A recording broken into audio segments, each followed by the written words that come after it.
2-on-2. Ready, break. Hello and welcome back to Two in the Huddle. My name is David and this gentleman across from me is my very good friend Shadi. Hello. Shadi, how you living? How's the weekend? Tell the people. Bit tired today, unfortunately, but I'm all up for it here. I've got my little caffeine and sugar mix right here. Nice. Club Mate. It's a German lemonade, and hopefully that sorts me out. Good. Liquid And speed. you always energize me, Dave. So let's go. Monday mornings are a good thing for me. Plus, my parents are in town from England and they bought me candy. So I've been eating these Haribos and I don't eat a lot of sugar these days as I get older. So I feel a little buzzed as well. I was in Milan this weekend for a friend's birthday. So I ate a lot of pizza and drank a lot of beer. And yeah, that's about it. I got my hair did as well for those who That's care cool, yeah. because summertime coming in Show it Barcelona. from the side. Yeah. Nice Just one. sort I my missed hairline them. out. I missed them. You didn't have them for a long time now. No, because they made me bald and I grew my hair back out and then it's summertime in Barca, right? So it's going to get hot. It's already getting hot in my opinion. Yeah. And it is not the one to have an afro. But anyway, I digress. You'll see different styles now throughout the summer from me. Shadi will probably say the same. It's the last 10 years, yeah. Yeah, that's it. But it works. Look at him. It looks great. So for today, another fun one. We're kind of still in the off season, right? We're getting into that point of the off season as well where it's not going to get lull or boring is not the word I would use, but there is less kind of breaking news coming out of the NFL, right? Teams are kind of in that summer period. The draft dust is settled pretty much now. We're going to get into the OTAs, which we're already seeing some film on the, I think they're called optional.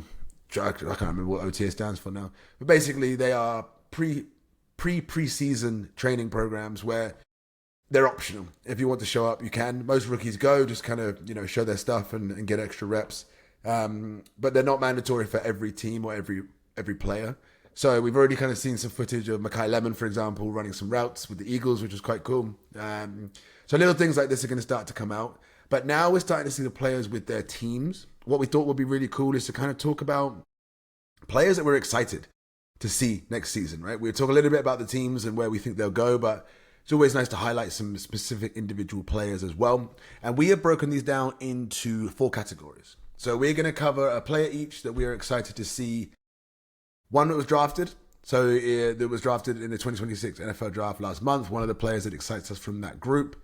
We are then going to talk about one player who is potentially in a prove-it year situation. So we've got one each for pick for that. We are also going to talk about potentially someone who could slump this season as well. So not the most positive thing to talk about, but it definitely happens and worth addressing. And then our last topic is going to be one player who got traded to a new team in this offseason.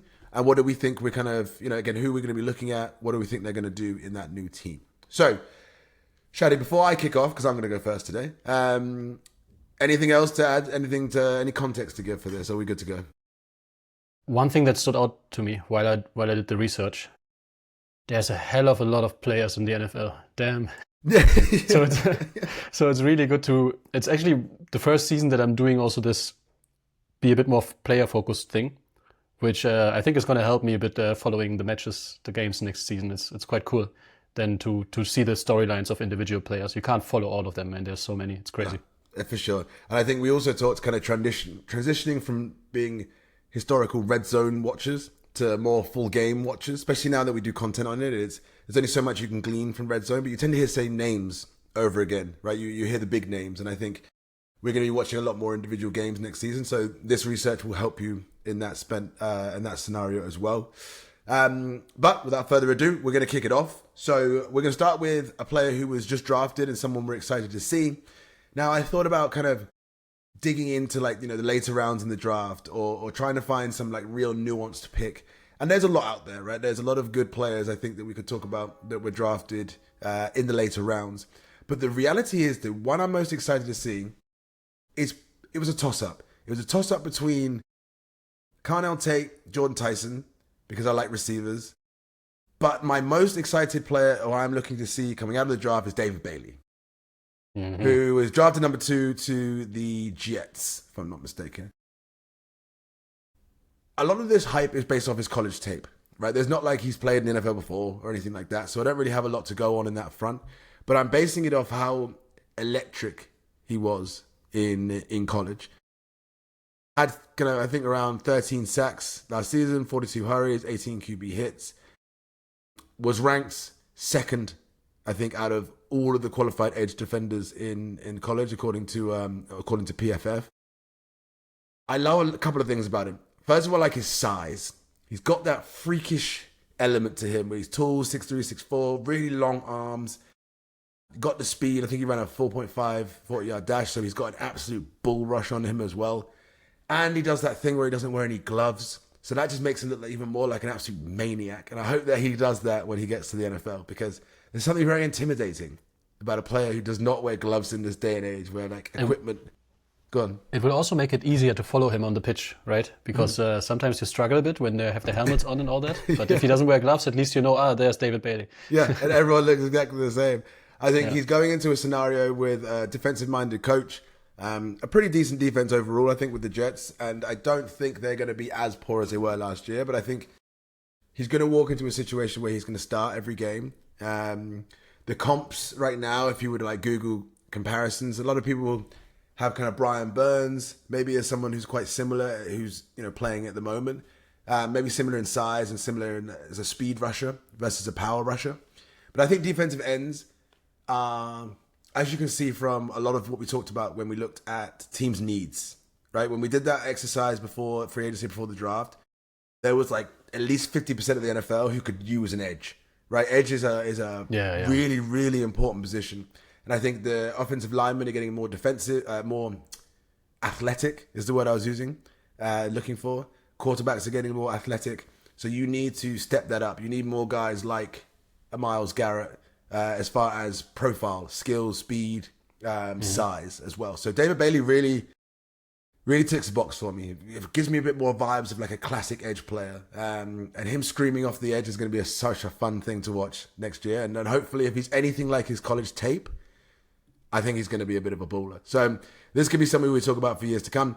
Again, it's not super nuanced. I didn't go into the 5th and 6th round and pick somebody out of the air. Don't worry, I got you. Yeah, exactly. This is where Shadi comes in because we've been doing his research. So yeah, that's me. I'm done. I'm wrapping. David Bailey is going to be my rookie to watch next season.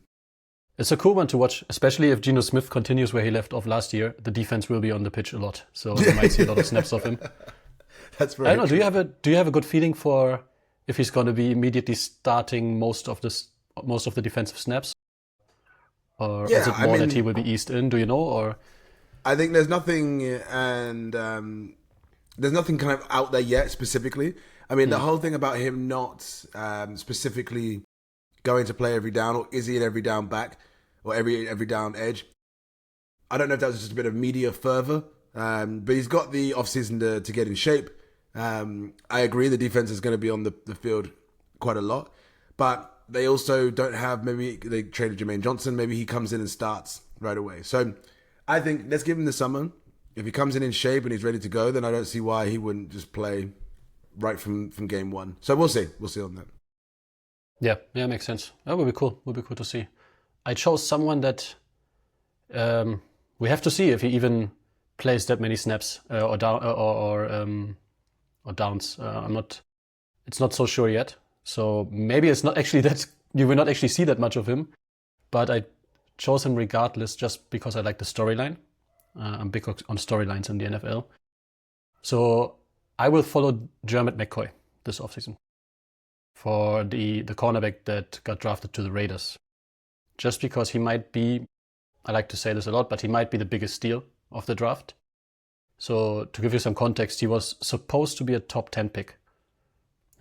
He was ranked 3rd best cornerback on many draft boards, and cornerbacks, as we know, is a premium position, so gets picked more early. Yep, he comes with all kinds of allocates and awards from his college time. So just a selection here, he was a first-team All-SEC cornerback at Tennessee in 2024. I have to be honest here, I stumbled over this one a bit. I didn't know what it means. I'm not a big college follower. So I had to look it up. But All-SEC team includes basically the best players of the Southeastern Conference, which consists of 16 universities. And it's voted by the head coaches of the team. So it's a very prestigious accolade or award. Yeah. Just to give you a feel for how important it is, some other notable names that made it are Jackson Dart, Luther Burden III, Will Campbell, Tyler Booker, and Nick Emanwori, who won the Super Bowl last year with the Seahawks. So he was very good in college.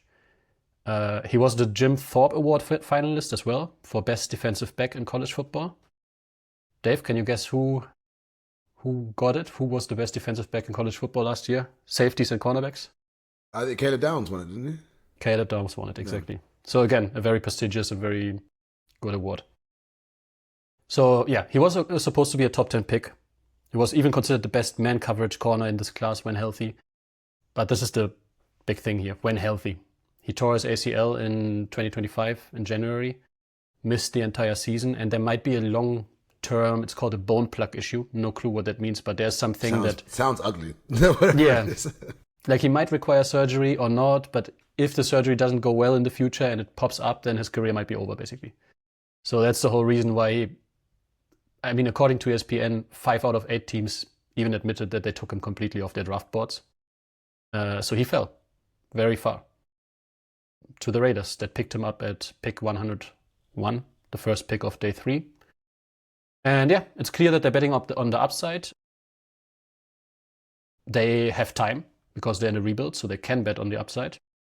If he stays healthy, he could be their number 1 cornerback for the next decade. So that's why I love to see this storyline. They can afford to be patient. I like this high risk, high reward story. I find it fascinating. Let's hope that he actually plays some snaps so that we have something to watch.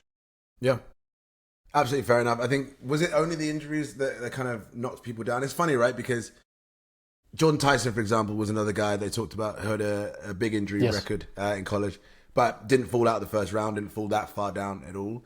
But there are certain injuries that have certain connotations to them specifically, and knees are a big scary one. So let's hope he has the career that his skill set matches up with. Because I think for the Raiders, they had a boatload of picks, so they're in that position where they could have selected whoever they wanted, right? And as long as it's semi-decent, they would have been in a good spot. They would have been fine. So, but cool. And I appreciate you taking someone out of the first round as well. Shows how much depth we have as podcasters, you see. And cornerback is not necessarily a position that I personally watch that much. So I'm challenging myself a little bit as well here. Nice. Well, that'll be something we'll focus on again when we watch them games next year. So I'm looking forward to getting some tape on corner. My dad actually played corner at the University of Rhode Island. So that position specifically, I was born with or born around. I don't think I could play it, but I know what it does. But cool. So that was our players from the draft that we're looking forward to seeing. Let us know in the comments if there's other players from the 2026 draft that you're looking forward to seeing as well. I know some people mentioned, we had one comment on Instagram, I believe Sonny Styles is another name that's been mentioned around. Arvell Reese. I think I'm just more excited for the defensive players. I think it's what I really gleaned from doing this bit of research. It was a big defensive draft. Yeah, exactly. Excited to see that. But let's keep it trucking over. So the next one, we've got a player that you think is in a prove-it year, which is another big, and we'll preface this by saying they could have had good years in the past and maybe have been on a bit of a slide. They could have never been good, but were hyped coming out of college or hyped overall in general, and you're looking for them to take that last step. Maybe they're hunting for a contract or hunting for a new team next year. It could be any of these kind of parameters. So I went first, Shads. I'm going to give you the mic and let you kick off with who do you think this year is in a big prove-it year and who you're going to be watching? Yeah, I think no big surprise for you here. I will be watching Kyler Murray. Kyler Murray very closely. Everyone knows who he is, but let me still give a little bit of context why I think this is a prove-it year for him. He was the number 1 overall pick in 2019, and he was a baller in the beginning. He was a 2 times Pro Bowler in 2020 and 2021. He won the Heisman Trophy in college. So yeah, he was successful in the NFL already as coming into the NFL in his first years. Then the injuries started. He tore his ACL in 2022. Played only 11 games, missed the majority of 2023, playing only 8 games. And finally, last season, he only played 5 games before a foot injury ended his season. When he was actually fit in those seasons, when he played 16 plus games, he was consistently a top 15 passing QB. And I think even a top 5 rushing quarterback. That's where his real strength comes into play as well, the dual threat. Super dynamic, yeah. Yeah. And to his detriment, he was also part of a dysfunctional organization in the end, with the Cardinals that are now starting a rebuild. So the Cardinals released him. They ate the quite hefty dead cap, which meant that he could be picked up by the Minnesota Vikings on a 1-year, very, very cheap deal. Cheapest starting quarterback in the NFL. And that's why it's a prove it year as well. He's only on this 1-year deal, right? It's his last shot. After that, new contract has to be negotiated. So he better deliver. And then he could get another big contract. It could work because it's the first time that he has really elite weapons with Justin Jefferson, one of the best wide receivers in football. Jordan Addison is no slouch neither. TJ Hawkinson, Pro Bowl tight end. Aaron Jones is a veteran running back, maybe not anymore like up there with the elite, but still a good running back. Yeah. So he has weapons. He never really had a supporting cast like this before. I'm also far from an expert at offensive schemes. I'd like to learn more here, but I read some analysis that was carefully optimistic about that he can fit into O'Connell's offense scheme. And if that wasn't enough, I already talked a lot, the Vikings defense is also elite. They were third in yards allowed last season, 7th in points allowed. So even if he struggles early, the defense can still carry the team while he finds his rhythm. So yeah, I think he's on a big prove it year, but it can work, and that's why I want to watch it. Yeah, I would like to know from you, Dave. Do you think he's going to do it? Do you have a feeling for it, or do you not find it that interesting?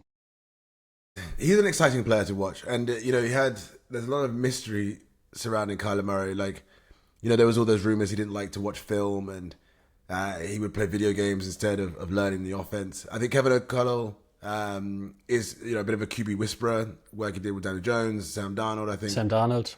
Yeah, like there's a lot of people that he can get pretty good work out of. So the logic dictates that he's in the best scenario he's going to be. So I think it's definitely in his side now. Versus in the Cardinals, he was always fighting uphill, right? He was the biggest fish in a really small pond. Whereas now, I don't think with the money that's attached to him and a bit of the drama, he's not going to have that same kind of pressure on his back. So we'll see.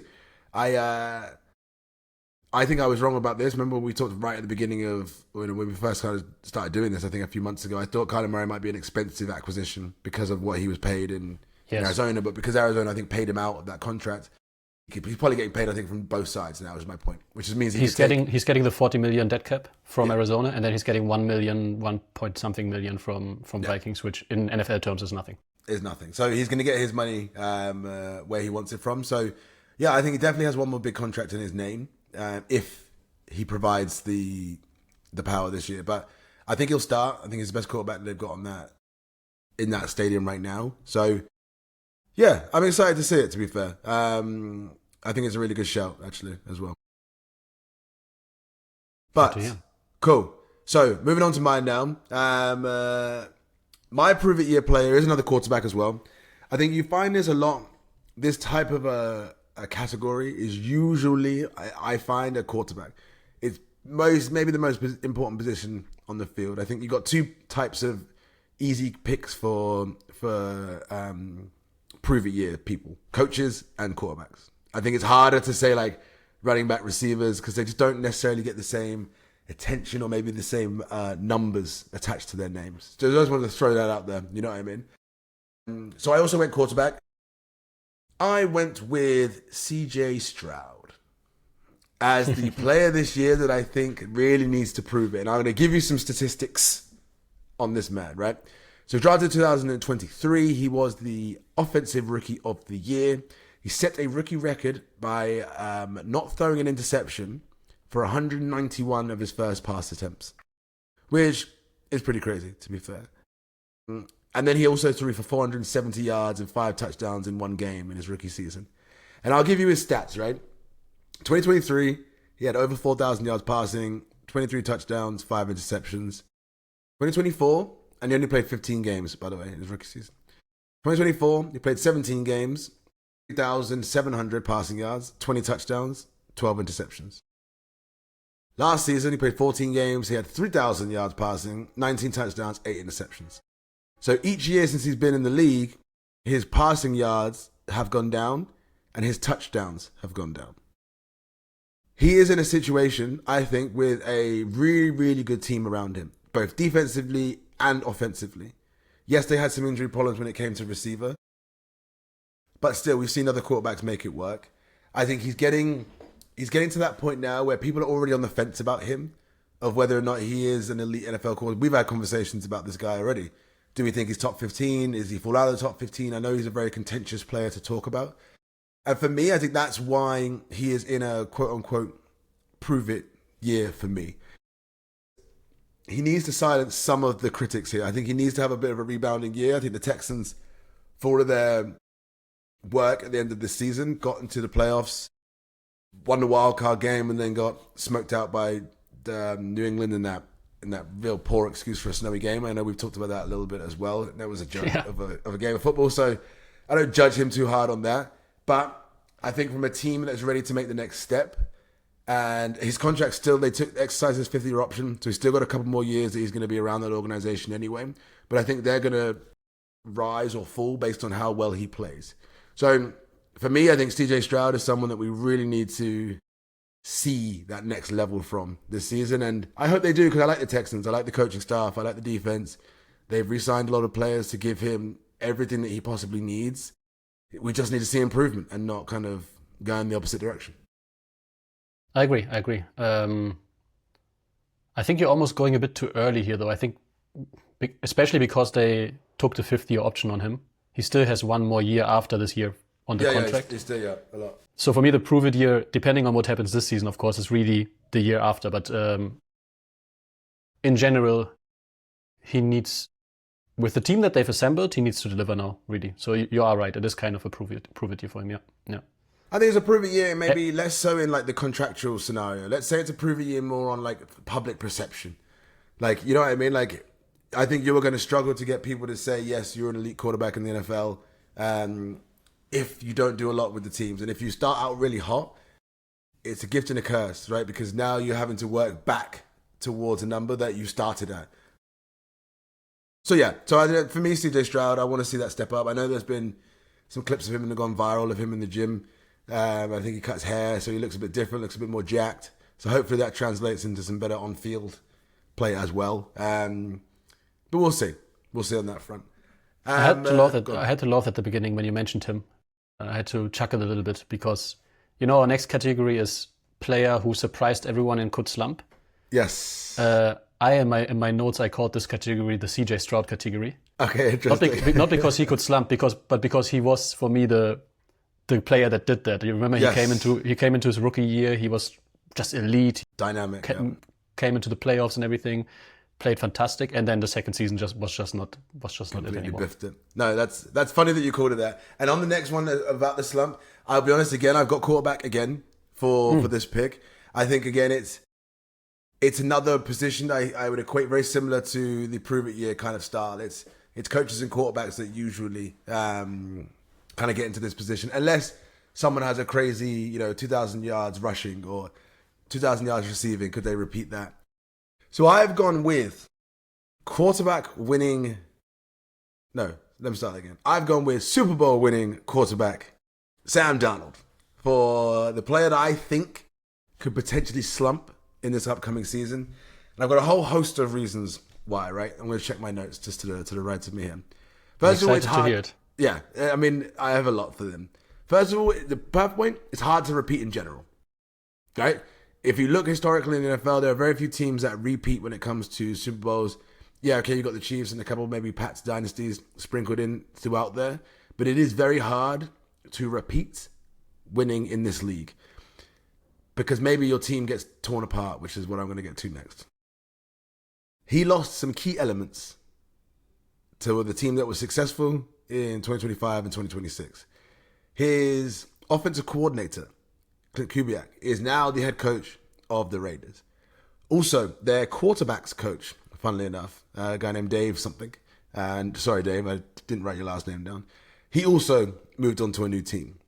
So a new offensive coordinator coming in and a new quarterbacks coach. We don't know how much work or impact that's going to have, but we saw what happened with the Lions on their offensive side when, I think it was Ben Johnson, right? When, or was he defensive coordinator? Yes. Yeah, when he went and left, we saw the kind of hit that Aaron Glenn was the defensive coordinator. Yes, we saw the kind of hit that took on their offense.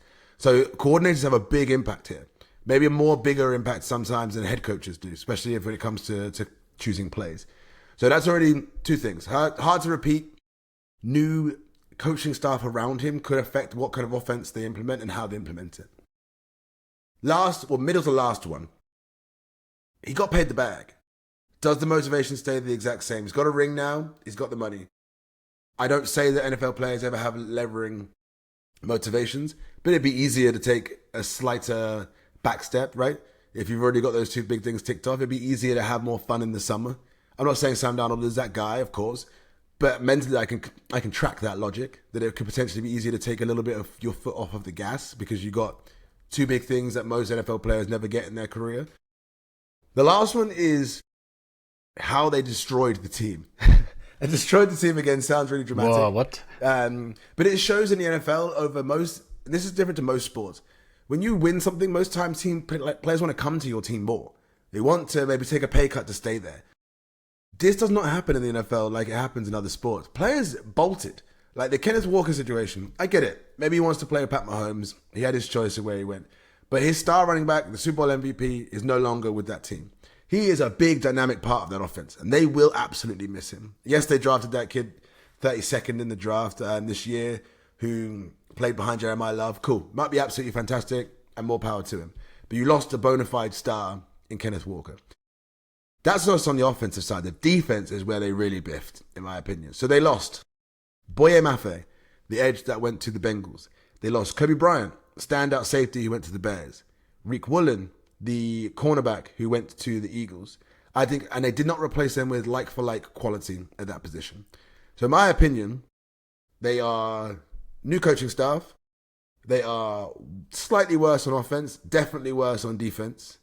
And I do not think they are going to be the exact same team that we saw last season. I know you still had them as favorites coming out, but I think as a result of all the things around him, I think that's going to cause Sam Darnold to slump. I think the defense is not going to keep, not going to allow them on the field that much. I think they're going to have to outscore people. I don't think they've built enough weapons on the offensive side of the ball, and we don't know what schemes they're going to be running next season, if it's going to click. I think Sam Darnold could take a little bit of a step back. So that's my... I know I spieled and rambled there, but I think the points made sense. I think Sam Darnold could take a step back. It makes me think about what you described about the Seahawks, right? That's just kind of the natural evolution of a Super Bowl winner in the NFL, though. You have the salary cap, contracts are starting running out, the players have improved their value now because they're Super Bowl winning players, so they want better contracts. Can't pay them, so they go to different teams, right? It's not like football where you don't have a salary cap and you can just keep extending the contracts, and they also want to stay because they want to build something or these kind of things. It doesn't work that way. Yeah, Same with the head coaches. So you're almost a victim of your own success. Yes. And not head coaches, sorry, with the assistant coaches. Yeah. Now, some teams manage to build a dynasty, but those are usually the teams that have a really strong head coach, like the Chiefs, or that have a really, really, really elite quarterback, also like the Chiefs, I guess. Yeah, exactly. Right? And do either of those boxes get ticked with the Seahawks? We'll see. Exactly. We will see. Yeah. But it's hard. But I think it's hard to do. Go on. I have a question for you. Do you think Sam Darnold for you is more like a symbol for the Seahawks as a whole? So you're saying the Seahawks as a whole will slump and Sam Darnold is like kind of just the one player that you picked out symbolically for that? Or do you think Sam Darnold could slump, but the Seahawks could still play good? That's a really good question. I think it's the first one. I think it's because of what the gaps they now have on that team and then the offensive coordinator.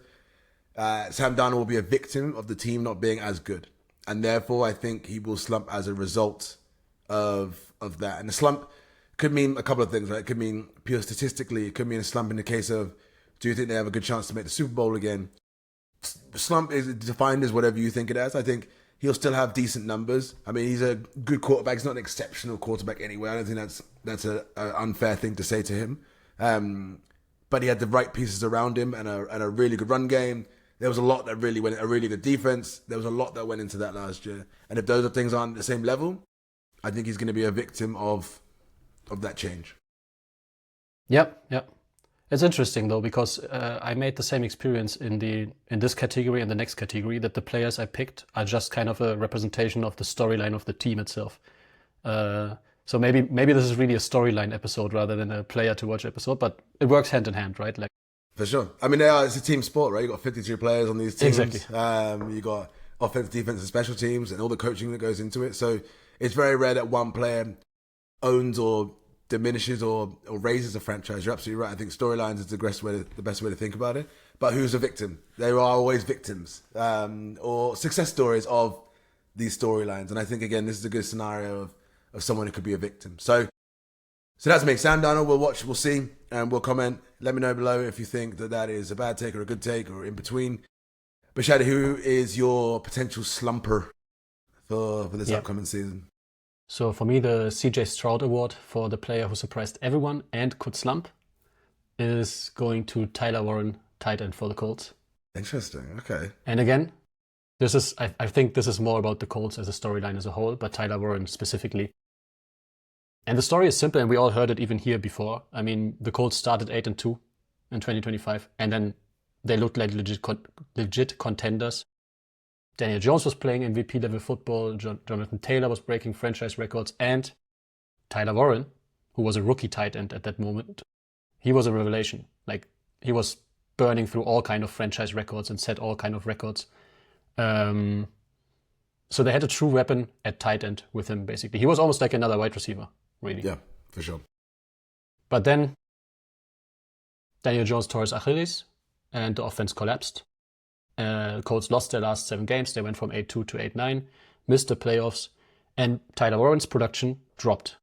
So maybe you could say the slump already started last year, but now that Daniel Jones is back and his contract is extended, you would expect Tyler Warren to pick up where he left off, right? So this is why I want to watch this storyline. If Tyler Warren doesn't repeat his performance, if he struggles against faster linebackers now that are going to single him out, like teams are going to respect his threat much more than in his rookie year. They're going to be much more on his back. Or maybe Daniel Jones isn't the same after his injury, then Warren could slump. And if Warren slumps, most likely it also means that the Colts slump, because he had a big role in their success last year. And I find this especially intriguing, the storyline, because the Colts are all in 2026, really, right? They traded away their 2 first-round picks for Sauce Gardner last year that we've criticized quite a lot. They extended then Alec Pierce, and they're betting on Daniel Jones to return to form. So they need Tyler Warren now, this year, to be elite. And if he's not, they can't. He's still young and he's still a rookie almost, or on a rookie contract, but they need him to perform like an elite tight end now. So for me, this is a really intriguing storyline to follow, honestly. Yeah. It's an interesting position to pick as well, right? Because, again, it's an impactful one. He's the victim of the mercy of how good the quarterback play is, I think, like you mentioned. So, and how good the running game is, and how good Alec Pierce is still as a deep threat, and there's how good the defense is. There's so many things I think that go into that as a position. I think, but from a numerical standpoint, right, we said who can slump on many different things, and I think statistically he could be somebody that gets it. I think because he got drafted after Colston Loveland, right, and that was everyone big. Yeah. Everyone was kind of shocked about that. I mean, Tyler Warren was supposed to be the big blue chip tight end coming out. I do think it's a more important and impressive position these days. You also have like Sam Laporta is another one, kind of tight end from a few years ago who slumped a little bit from a really great season. We'll see how Brock Bowers. Exactly, I just want to say that yeah. there's a storyline almost in the NFL at the moment with rookie tight ends having a really good first year and then slumping a bit in the second year. So you could even see it as representing for that storyline as well. And I want to see who's going to be the next tight end that is doing that, right? Yeah, literally.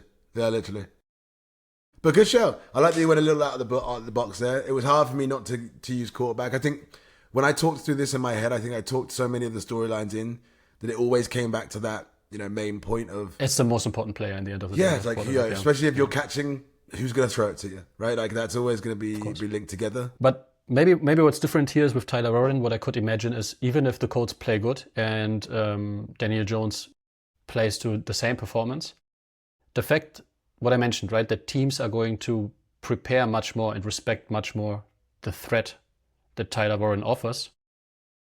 Let's see if he can deal with that. It's like a football player that is 17-year-old and he just dribble past everyone because no one respects him yet. And then suddenly they double team him and then he doesn't know anymore what to do, right? Yeah.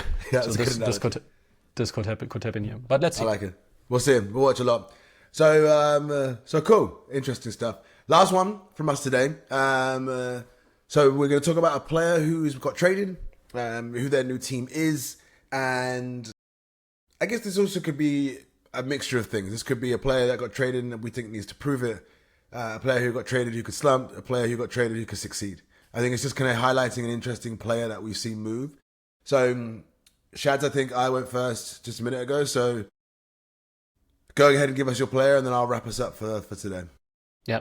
Again, one that I think is probably representative for the team as a whole and for the storyline as a whole. So for a player that got traded category, I will talk about Kenneth Walker. You already mentioned him before. Interesting. But really, this is about the Kansas City Chiefs, let's be honest, and their kind of attempt to fix what broke in 2025.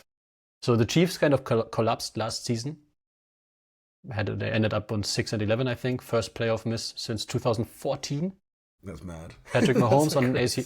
That's crazy, right? Yeah, that's insane. Maybe double check that while I'm talking, but I'm pretty sure it's right. And I mean, Patrick Mahomes tore his ACL, and he will not be back to start the season as well. So even more weight on Kenny Walker's back in the beginning of the season. Because without Mahomes, last season, the offense really fell apart. The run game was non-existent. That was last season, but even the season before that. Isaiah Pacheco and Kareem Hunt combined for less than 4 yards per carry, or just about 4 yards per carry, which is bottom third, basically, in the NFL. And the entire running back room had just one run of, like one long run, run of 20 plus yards all season. Like Kenny Walker alone had like 10 of those runs in 2025. Literally, led the league in their long run bursts. Exactly. So the Chiefs really made a bold move here. And they made space for that by trading away, for example, all-pro corner Trent McDuffie to make up some cap space and to get back some draft picks and all that kind of stuff, right? So they really... Kenneth Walker needs to deliver on this run. He needs to fix their running game. Otherwise, this bet does not pay off. And that's why he's for me, the most important and most exciting player to watch that got traded. Can he fix their run game? Can he revive their offense? Or can he not? And they are missing out on the playoffs again. We're going to see. I like it. 2 call outs here. First of all, you called him Kenny Walker at some point. I really like that. I think that should be his name and that we should make that a thing. Second thing, technically, we'll change this category now to players on a new team. Because technically he was signed in free agency. So they didn't trade for him. I included that. Yeah, that's technically he signed. Yeah. So we'll trade. That's fine. That's what the power of editing is for. We always had said from the beginning this was going to be about a player on a new team, traded or signed in free agency. That's what we said in the beginning.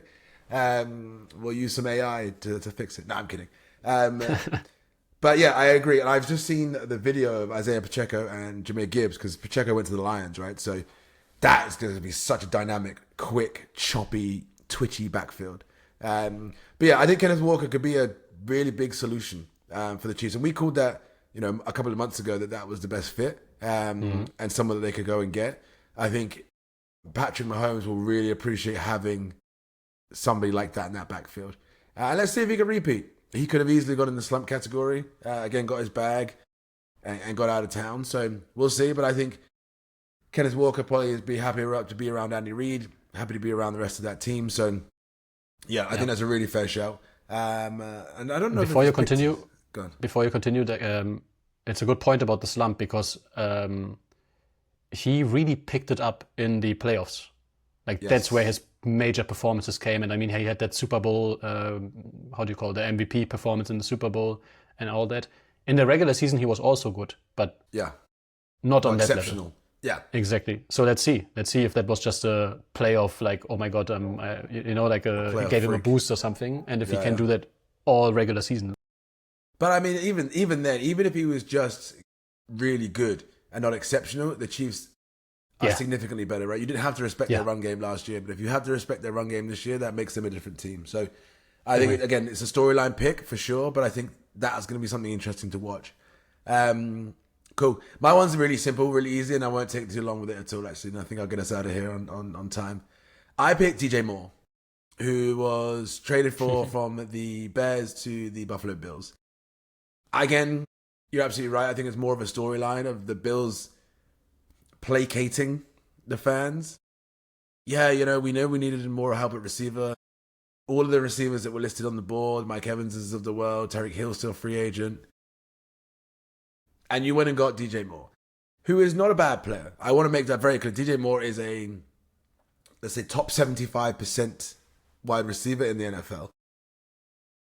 If not, maybe a little undersized, but that's neither here nor there. But as far as his production goes, he was probably the third best receiver on the Bears last year, just under 700 yards receiving. There was also that famous play in, not the NFC Championship game, but the playoff game between the Bears and the Rams, where Kelly Williams threw the ball. There was the last interception of the game. It looked like DJ Moore stopped running. Then we'll never know, right? Ultimately, if that was the route he thought he was supposed to run, or if he just gave up on the play, we'll never know these things. But he went out, in my opinion, with a little bit of a whimper. I think they have a chance to be a real contender. And I think this is the best chance DJ Moore is going to be, or going to have, to be on a team that is really contending right off the bat. So for my player that was traded, I think this is more of a tied into like a little bit of a prove it year, a little bit of a let's see what you can do. I wasn't overly overwhelmed. I wasn't overly impressed. I don't think many people were overly impressed, Bills fans alike. So can you make us look like idiots? Can you tell us and show us why you are now going to be Josh Allen's number one target, why that made sense, how you're going to fit into that offense, and can you get them over the line? Because their win window is not infinite. And if I'm a Bills fan, I was annoyed by this, because if my win window is not infinite, then I need you to fill it with as many high quality people as you can find. And again, I want to re-clarify. DJ Moore is a good receiver, but he's not a fantastically exceptional, phenomenal receiver. Yeah. I think back then when we posted our opinion on him and on a trade on social channels, on social media, we had some Bills fans in our comments, if I remember correctly, that did disagree, and they actually liked the trade, and they just said DJ Moore is good and you're going to see. So yeah. They're just homers. I think they have to say it. Like, I'm an Arsenal fan, for example. Any signing we make, I fucking love it. It's the best signing in the world. Because what are you going to do? Like, start off the offseason like, nah, this sucks. Like, we're not going to do anything. They traded out of the first round of the draft, didn't try to step up and get another weapon again. So a lot of chips now fall on DJ Moore's shoulders, whether you like him or not. So I think he needs to step up. I would like to see him step up. I think if he can step up and be the difference maker between last year and this year for Josh Allen and co., then it will go down as a phenomenal trade, because they didn't give up loads to go and get him. But for me, that's a player who was traded, and I will be, or moved in free agency, who I'll be keeping a close eye on this year. And we tend to watch a lot of Bills games anyway, because they usually are quite fun to watch. So I'm sure we'll get a lot of tape on him next season. Yeah.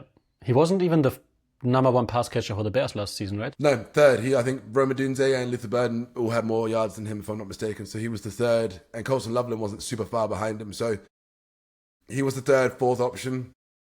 But again, he goes to a team now that throws the ball a lot. James Cook's had another really good season at running back. Then he's going to get his chance to shine. So is it the type of receiver they need? Again, these are all things that are questionable.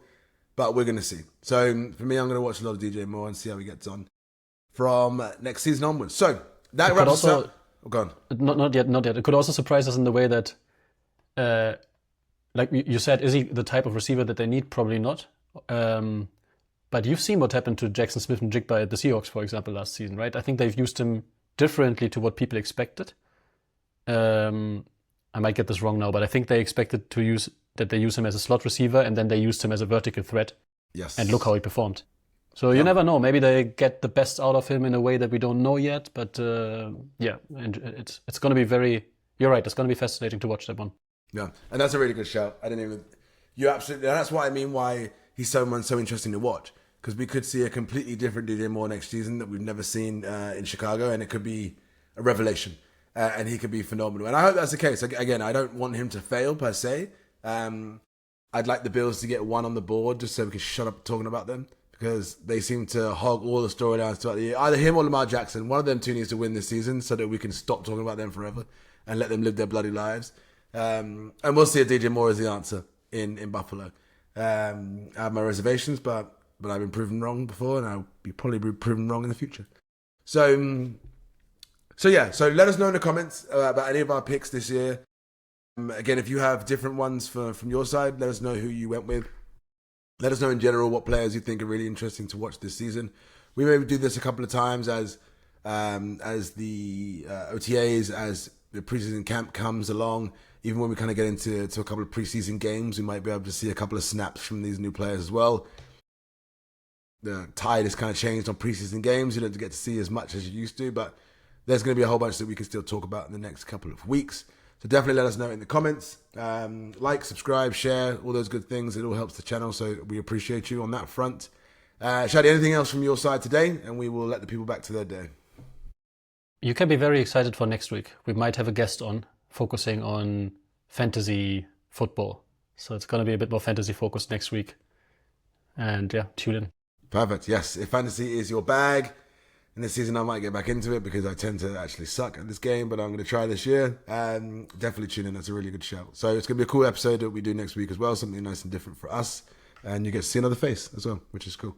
So as always, we appreciate you, appreciate your attention, appreciate your time. Shadi, I appreciate you as well. And I wish you a blessed week, sir. I'll talk to you soon. Bye-bye. Ciao.